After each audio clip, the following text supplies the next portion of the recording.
आवाज आ रही है, आप मुझे सुन पा रही हैं?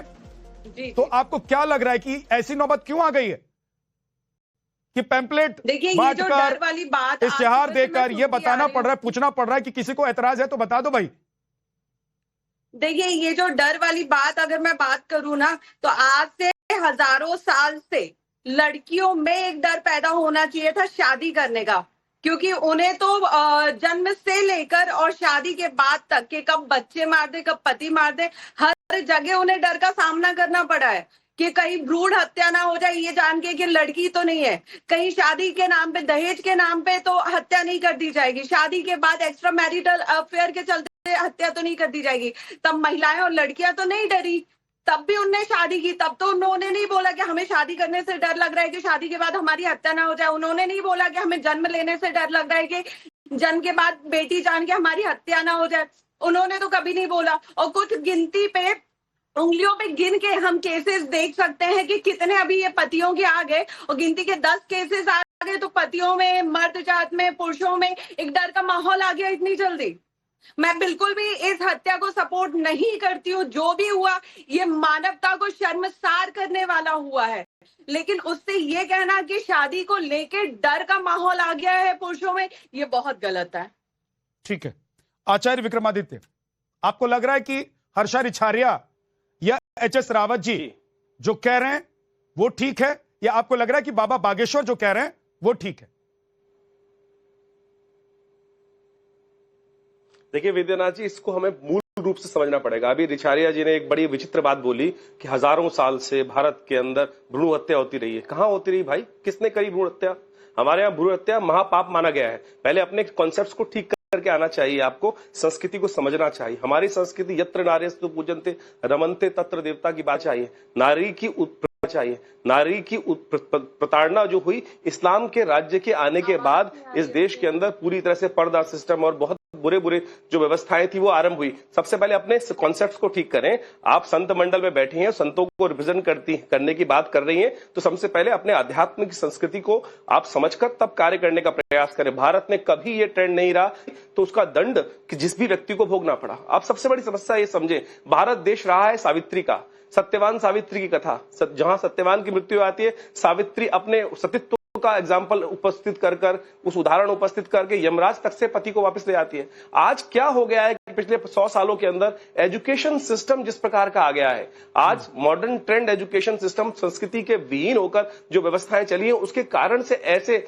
जो गलत कार्य होने शुरू हो गए। इसके ऊपर मूलतः विचार करने की आवश्यकता है कि हमारे एजुकेशन सिस्टम सो कॉल्ड आज जितने टीवी सीरियल्स बन रहे हैं, आप समझे, जो कथा कहानी, जो हमारी उपनिषद की कहानियां तो लोग भूल गए, कथा कहानियां जाने भूल गए, लेकिन जिस प्रकार तरफ वासना की तरफ जो आकृष्ट हो रहे हैं, उस तरफ वासना की तरफ जो आकृष्ट हो रहे हैं, उसी का ये परिणाम है। यहां पर तो सावित्री जो बात की गई है, सतीत्व की बात की जाती थी, एक बिल्कुल जो प्रतिबद्ध धारण करने की बात की जाती थी, तो वहां पर आज हुआ क्या है, तो हमको उसको मूल रूप से समझने की आवश्यकता है। रही बाबा बागेश्वर जी ने जो बात की है, वो व्यंग्यात्मक तौर पर समाज को एक आईना दिखाने का प्रयास किया है। हम यहां पर बाबा बागेश्वर किसी व्यक्ति के खिलाफ नहीं खड़े हैं, जो समाज में है, संत अपनी कथा के माध्यम से उसको अभिव्यक्ति करने का प्रयास कर रहे हैं, तो ये एक वास्तविक तौर पर आईना है, उसको समझ में आना चाहिए कि ऐसा क्या हो गया है, किस कारण से एक के बाद एक घटना। मैं अभी स्क्रॉल कर रहा था, ऐसी कम से कम 50 घटनाएं मेरे सामने आई।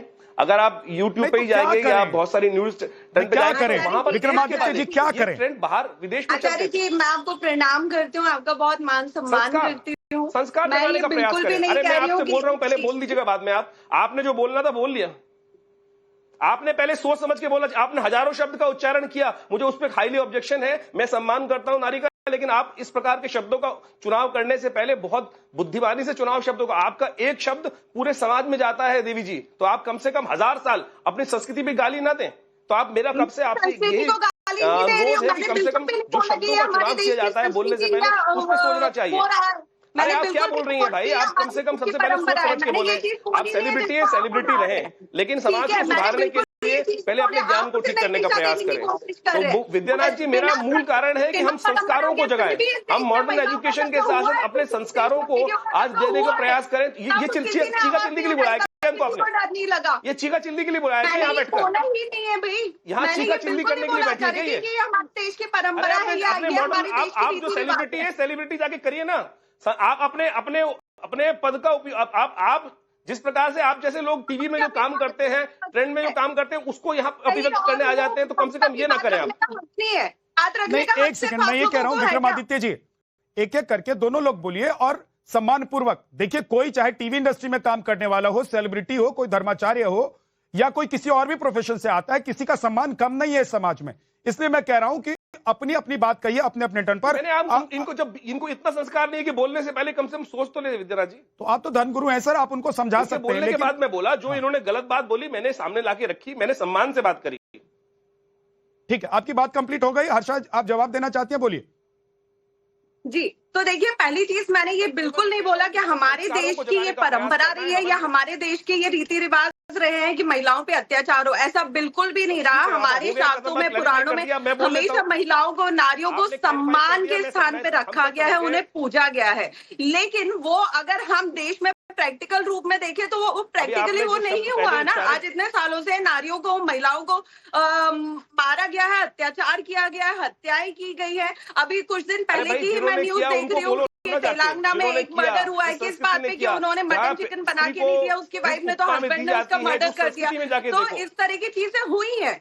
तो मैंने ये तो बोला नहीं है कि वो हमारे रीति रिवाज है, बिल्कुल नहीं है। फिर भी रीति रिवाजों के खिलाफ जाके, जहाँ पे नारियों का सम्मान था, जहाँ पे उन्हें पूजा जाता था, उस जगह पे उन्हें मारा गया है, उन पे शोषण हुआ है, अत्याचार हुआ है। तो आज फिर महिलाओं के खिलाफ, महिलाओं के फेवर में आवाजें इतनी बुलंद क्यों नहीं हुई? ठीक है, ओके। एच.एस. रावत जी, देखिए, मैं तो ये अभी आपको बताया था विद्यानाथ जी कि ये बराबर का हिस्सा होता है, क्योंकि हम लोग ग्रहों को जानने वाले लोग हैं। ये जब कोई मेल ग्रह आता है तो फीमेल के साथ ऐसा होता है, फीमेल ग्रह कोई आता है तो इस तरह। ऐसा नहीं है, कभी मुसलमानों को आप देखें किस प्रकार से स्त्रियों की हत्याएं की हैं, 35-35 टुकड़े कर करके उनको जंगलों में फेंक दिया, किस प्रकार से काटा है, बुरी तरीके से मारा है। उस समय विवाद खूब हुए हैं, उस समय भी काफी डिबेटें हुई हैं। लेकिन ये मैटर बड़ा सेंसिटिव है, इसको बड़ा इतना तूल ना दे करके इसको बड़े समाज के सामने। ये बात समझिए रावत सर, आप ये बात समझिए कि इंदौर में, मैं सुनवा भी देता हूं अभी आपको, कि इंदौर में लोग कह रहे हैं कि भाई शादी कैसे करें। अगर प्रचार, मतलब लोग पैम्पलेट छपवा रहे हैं, भिजवा रहे हैं अखबारों में कि भाई मैं फलाना से शादी करने जा रहा हूं, किसी को ऐतराज हो तो बता दो। और लोग प्रचार विज्ञापन दे रहे हैं अखबारों में कि भाई मैं फलाने से शादी करने जा रहा हूं, किसी को ऐतराज हो तो बता दो। तो इसका मतलब है कि एक ट्रेंड बदला है और एक ट्रेंड ने हस्बैंड ना बनने की तरफ लोगों को का रुख मोड़ दिया है। लोग डरने लगे कि कैसे करूं शादी, क्या पता शादी के बाद क्या हो, कौन अपने मन में, अपने दिल में, अपने अंदर लेकर क्या आ रहा हो। लड़कियों ने तो कोई इस तरह का इस्तेमाल नहीं किया लव जिहाद के अंदर। लव जिहाद में किस तरह से लड़कियों के साथ अत्याचार हुए आपने देखा नहीं अभी, कितने भयंकर भयंकर उनके 35-35 टुकड़े कर दिए, कहीं 40 टुकड़े कर दिए, कहीं 25 टुकड़े कर दिए, दबा करके खेत में दबा दिया। खेत में से कुत्ते उनकी कोई टांग को खींच रहा है, कोई हाथ को खींच रहा है, किस प्रकार से पता। वो जो क्रूरता है वो तो इतनी नहीं दिखाई गई। मुझे लगता है बराबर दिखाना चाहिए था उन क्रूरताओं को कि इस किस प्रकार से लव जिहाद के अंदर भी लड़के, जो मुसलमान लड़के लव जिहाद कर रहे हैं, वो किस प्रकार से टुकड़े टुकड़े कर रहे हैं। यहां भी हमें सोचने की आवश्यकता है। तो ये मुझे लगता है कि इस पे बाबा बागेश्वर जी ने बोला है, बहुत सोच समझ के बयान देने की आवश्यकता है इसमें। ठीक है, ठीक है, ओके। नीतीश शर्मा जी।